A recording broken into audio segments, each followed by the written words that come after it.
Columbus statue will stay, but slavery tour aims to address Barcelona's past. This is Scrambled Eggs News. Christopher Columbus has stood on his column at the foot of Las Ramblas in Barcelona since 1888, his right arm outstretched towards the New World, although in fact it points to Constantine, Algeria.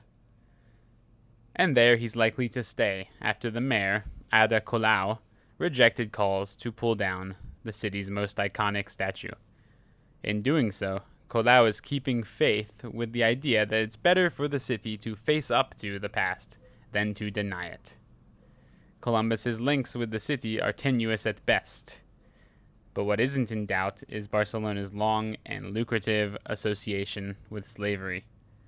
Much of the city's finest architecture, including some of Antoni Gaudi's masterpieces, was financed by Spaniards, many of them Catalans, who made their fortunes out of slavery in the Caribbean.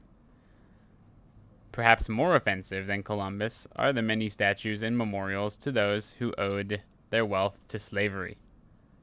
To its credit, the city inaugurated a slavery tour to educate visitors and residents about a part of its history many would prefer to forget. The tour begins at the statue of Joan Gull. Gull made his fortune in Cuba, and there are some who claim he was directly involved in the slave trade.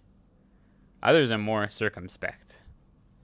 Martín Rodrigo, professor of history at a university in Barcelona, has written several books about the links between Barcelona and slavery. Rodrigo explained that when the sugar cane business took off in Cuba, there was already a large Catalan colony in Havana and other towns. Many returned to Barcelona, and their wealth contributed to the construction of the city's elegant districts. Among the Catalans who made their fortune were Facundo Bacardi from Sitges, who was the first to distill white rum from sugarcane.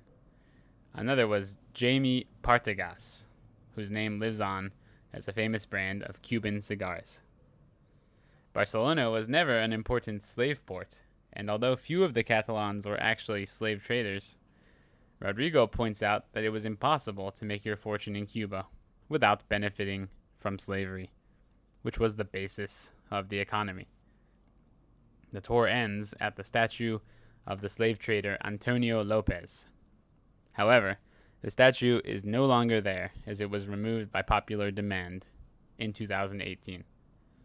Although the statue has gone, the square still bears his name, and the plinth remains a blunt reminder of a dark chapter in the city's history.